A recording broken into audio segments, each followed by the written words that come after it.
বেজে উঠেছে 23-এর মহাযুদ্ধের দুন্দুভি। ময়দানে সব দলের সেনাপতি ও সেনানীরা। মহারণে কি বিজেপির প্রত্যাবর্তন ঘটবে, নাকি ঘটবে পরিবর্তন? এই সমস্ত নিয়ে চর্চা শুরু গৃহিণীর হেসেল থেকে চায়ের দোকানে। যুদ্ধক্ষেত্রে কারা হতে পারেন লম্বা রেসের ঘোড়া, তাকিয়ে আছে আমজনতা। বেশ কয়েকটি বিষয়ের উপর নির্ভর করছে শাসক দল বিজেপির প্রত্যাবর্তন। তার মধ্যে অন্যতম নেতৃত্বের মুখ। গত 57 মাসে মানুষ বিজেপির বেশ কয়েকজন নেতার কাজকর্মের প্রতি নানান কারণে বীতশ্রদ্ধ, কিন্তু বিজেপির প্রতি ক্ষুব্ধ নন।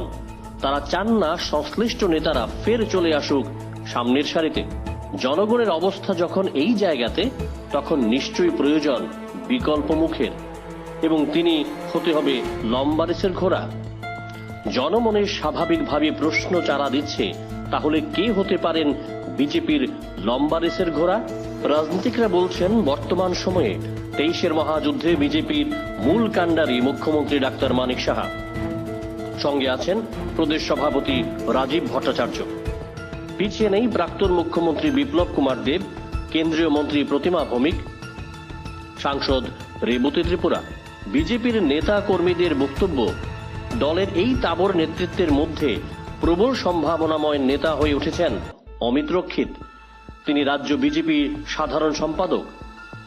বিজেপির কর্মীরা স্পষ্ট ভাষায় বলছেন, এই মুহূর্তে রাজ্য বিজেপির লম্বা রেসের ঘোড়া অমিত রক্ষিত। তিনি দলের সাধারণ সম্পাদকের দায়িত্ব নেওয়ার পরেই দারুণ সাফল্য কুড়িয়ে চলেছেন।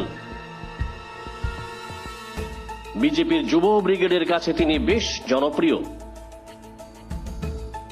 অমিত রক্ষিত একজন ভালো বক্তাও বটে। জনমনে তার গ্রহণযোগ্যতা অনেক বেশি। সাংগঠনিক দক্ষতাও বেশ ভালো। সব মিলিয়ে অমিত রক্ষিতের রাজনৈতিক টিআরপি এখন তুঙ্গে। আসন্ন বিধানসভা নির্বাচনে নিশ্চিতভাবে টিকিট পাবেন তিনি। নির্বাচনে তিনি জয়ী হলে পৌঁছে যাবেন রাজনীতির নতুন আঙিনায়। স্থান পেতে পারেন রাজ্য মন্ত্রিসভায়ও, থাকতে পারেন গুরুত্বপূর্ণ দায়িত্বেও। অর্থাৎ অমিত রক্ষিতেই হয়ে উঠছেন বিজেপির লং রেস হর্স, বলছেন রাজনীতিকরা।